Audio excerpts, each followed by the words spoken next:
Greetings, everyone. Core here, and it's that time of the week again. It's time for another Minute Review. And this week I went to go see, of course, Ant-Man, which, as you can see, I am wearing my Funko Pop Collector Corpse t-shirt, which is really nice.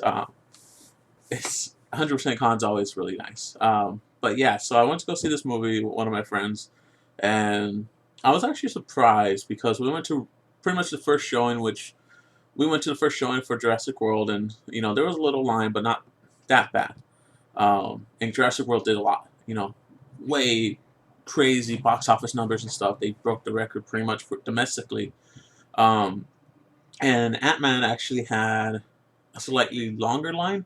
Granted, the second showings weren't as long of a line, granted, but they still had a half an hour to, of course, till showing. But yeah, it still was a long line. It was definitely a longer line than I expected. I got my tickets early just because I wanted to make sure I got the first showing, and I didn't have to worry about, getting one of the smaller theaters and anything. So I was in the big one. That was nice. Um, and it was really, man, I wasn't expecting a lot from this movie, and it really paid off in every way. So first of all, of course, there was the whole issue with Edgar Wright dropping out from directing it and also helping co-write it, um, and then a new director coming in, and people just kind of were not. They kind of wrote it off in a way, very early on. Even after the first trailer, people were still kind of like, really iffy about it because the first trailer did kind of suck. It wasn't until they actually showed the suit in action, they started showing Yellow Jacket in action and stuff. That's when it really hit its stride, when that second trailer came out. And that's when people started seeing this movie, for what it is. It's another Marvel movie, which it fits very well in the Marvel universe. There's a lot of call outs to Avengers, to, Avengers 2, where they dropped the whole city and stuff like that. So there's a lot of things here and there. And um, Lang also, talks about, hey, we should get the Avengers. Why don't we get the Avengers? It's like, yeah, why don't you? But then, of course, Hank Pym, you know, kind of wants to do it his own way. He doesn't want anyone to help out. And he has a history with Starks. So that's pretty cool to see. It starts off in a flashback, which that's cool. There's a little bit of history and story behind it. I do like that it's Scott Lang instead of Hank Pym being Ant-Man. So, granted, one, it's a younger, more connectable, I guess, character because Scott Lang is one of those, redeemers where he's trying to redeem himself by being a good father, by being a role model, by, bringing his life back from, this shithole he pretty much created himself because, he did bad things. But he's trying to do good things now. So it's really cool to see that. It's really nice to see that aspect of family life of a divorced or single dad, um, trying to work with the mother of his child, of their child, and just trying to work it out. And it's really interesting to see that because yeah, no Marvel movie has done something like that. The closest we get as far as story wise, because this is a pretty heavy story wise and family movie. Um, like the closest thing we get is Hawkeye and Avengers 2, where his family comes into it. But that's only like 10 minutes. This is more. This is the whole length of the movie pretty much. But there's also the the heist. It's like a heist action movie. So there's like they're trying to steal stuff. So they do the heist bits and everything. There's a team and everything, which the team is great. All the characters are great. I guess you could kind of say his sidekick. The can't remember his name. I'm horrible at names. I'm sorry, but the other guy he was locked up with, his cellmate, pretty much steals the show every time he's on the screen. He's just hilarious. If you've seen some of the trailers, you've seen him in it here and there. It's just every time he's on, it's gonna make you laugh. There's a lot of laughs in this movie. I'm pretty sure that's probably half in part because of Edgar Wright helping write it. They're really smart. They're really funny. There's nothing too crude about them, but also there's they're not super smart that not everyone's gonna pick it up. So everyone was laughing together. Everyone was getting it, a lot of the jokes and stuff. So it was really good.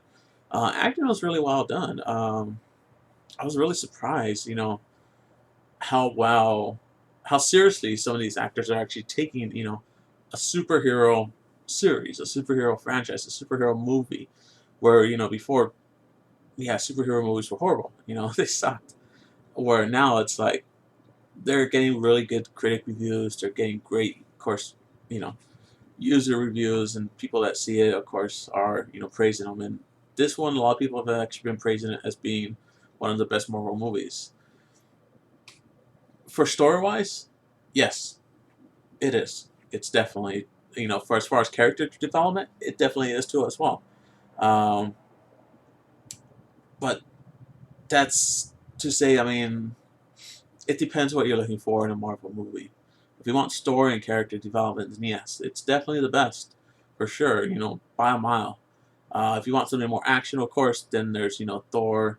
Um, if you want something a little bit more rounded, overall, the best probably Marvel movie so far is probably Captain America: The Winter Soldier. I think would be the majority of what people would say as far as the Marvel Cinematic Universe movies. Um, but yeah, it's a really good movie. Music was good, timing's right, the jokes are really good. There's actually quite a bit of jokes going on in this whole movie, and it keeps you at a nice constant pace. It has a few serious moments, but also it gives you a couple moments where it's like, yeah, it's still a superhero movie. It's try not to take it too seriously, even though it is a serious matter.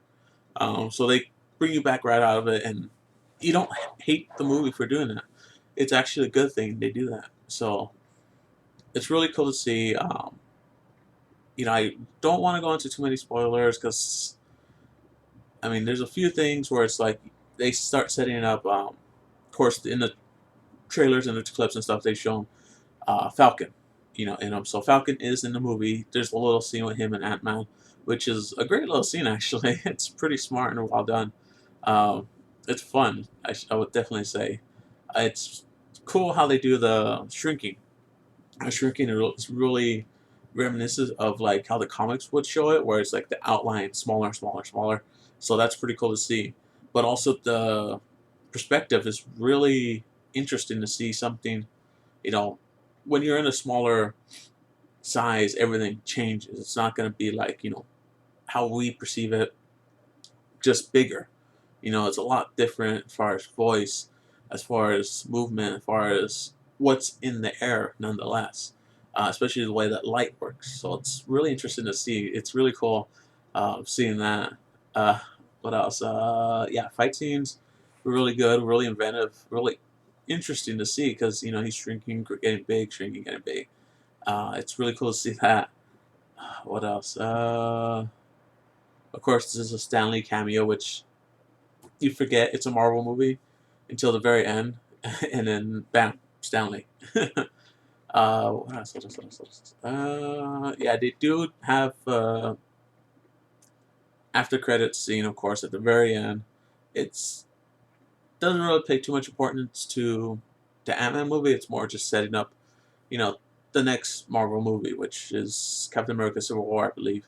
So it's really vague in a way. So this, of course, there's gonna be fan theories and stuff like that. But yeah, it's cool to see though. Still, nonetheless, um, definitely, it looks like Ant Man's gonna do very well this weekend. It might make 100 million. Not too sure. I'm thinking it could because it's comedy. It's kind of fun for the kids. It's also fun for the adults. It has a good pace. Not too long. Not too short. There's something there for everyone. Kind of like how the Avengers has an actor and sense of humor. For everyone. And there's also a lot of action. There's a little drama. And, all that stuff. Ant Man kind of pulls it all together to have a little bit of everything to draw people in. Because, of course, people are curious to see how this movie came out. And I was definitely curious. And so far, it might be my favorite movie so far this summer. Um, gonna have to wait to see how Fantastic Four does, which I'm looking forward to that one. So, might not. Hopefully, it beats my expectations. Even though my expectations aren't that high, but for Ant Man, they weren't. They were almost nothing, and it was an amazing movie. But yeah, so definitely go see Ant-Man if you like any Marvel, or even if you want something to laugh at. Um, I really think anyone could kind of pick it up. There are a couple things comic book related, like the pin particles and stuff like that, but they explain it pretty well, so it's pretty good, you know, for everyone, I should say, not just comic book fans. But yeah, that's pretty much it. That's all I gotta say. Of course, if you're still watching this video, I know it's a little long. The reason for not doing reviews the last 2 weeks, I would say, one, Terminator came out 2 days before I thought, and I missed the midnight review because I was working. Unfortunately, with this new job, it's a little more difficult sometimes to see midnight reviews, or I have to see them later. Um, so Terminator Genesis, good movie, great action. Story-wise, adds a little bit to the whole mythology and stuff of of the Terminator series, but there's no harm done. It's a good movie overall. It's fun. I do like Arnold, of course. Especially in this one, he's a little bit more human. You should say, you could say. But yeah, actually, it's really impressive. I also saw Minions. Minions is a movie that there's no reason for it to exist, but it's not a bad movie for that. It's it's good for kids. Kids will probably love the hell out of it. There's just nothing unique about it. It's good. That's all I really could say. It's a good movie. It's definitely worth the money. It's nothing to hate about. But yeah. So next, I forget what my next movie is, but I'm pretty sure it's like 2 weeks out. But we'll see. Maybe I'll do another review or something. As well as I did manage. I'll have another video out probably for another little contest for anyone that's interested. So keep an eye out for that. But until next time, guys. Later.